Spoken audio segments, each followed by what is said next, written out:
For 2 to even 3 decades now, Hollywood has been dominated by these massive film franchises doing everything in their power to stretch one single idea into as many films as possible. But could you imagine if every film tried to fit this mold? If movies like The Truman Show or Whiplash all were stretched out into these unnecessary sequels just to keep the brand alive? If you're anything like me, you would see just how that takes away from the intentional storytelling which made these movies special in the first place. So, whether it be that these film franchises are created to milk the success of the original, or that how they will inevitably succumb to creative exhaustion and repeat themselves over and over again, or because they cannot take the risk which standalone films can, I believe standalone films are a better storytelling vessel than the film franchise. Film franchises are often made to capitalize off of the success of the original, rather than tell a story that was designed to span across multiple films. While I can understand that these studio executives are inclined to chase the money, they oftentimes neglect to remember that sometimes the story shouldn't continue.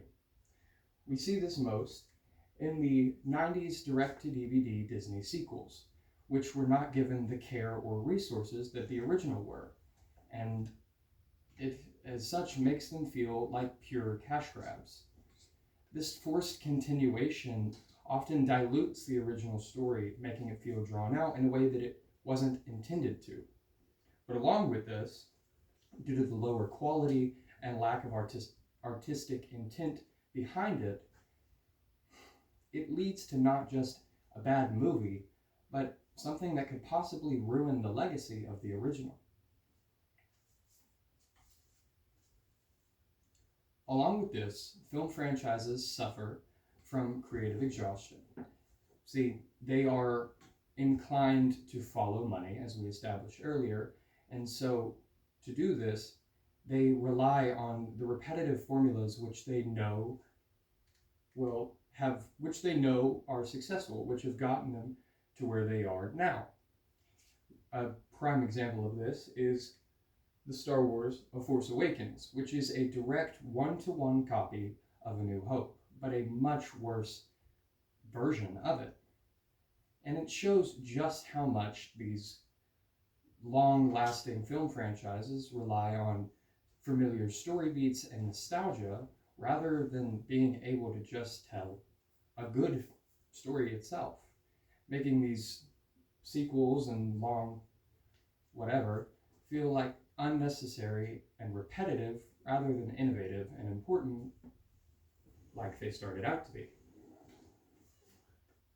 My last point is that standalone films cannot take the creative risk necessary to make meaningful stories, due to needing to establish a baseline in order to continue with further installments, and having to keep a constant continuity across multiple installations.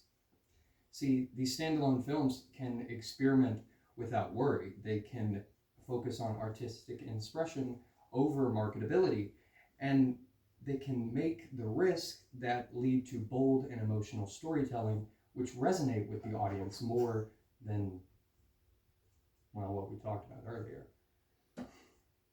Ironically, with all of this, due to the nature of a standalone film, they are scarce and as such more valuable. And so, the stories that come in these movies stay with the audience for much longer than a film franchise intended to last for decades. So, when you break it all down like this, it's very obvious to see the strengths that film franchises do not have as opposed to standalone films. Film franchises often fully exist to stretch success across multiple installations.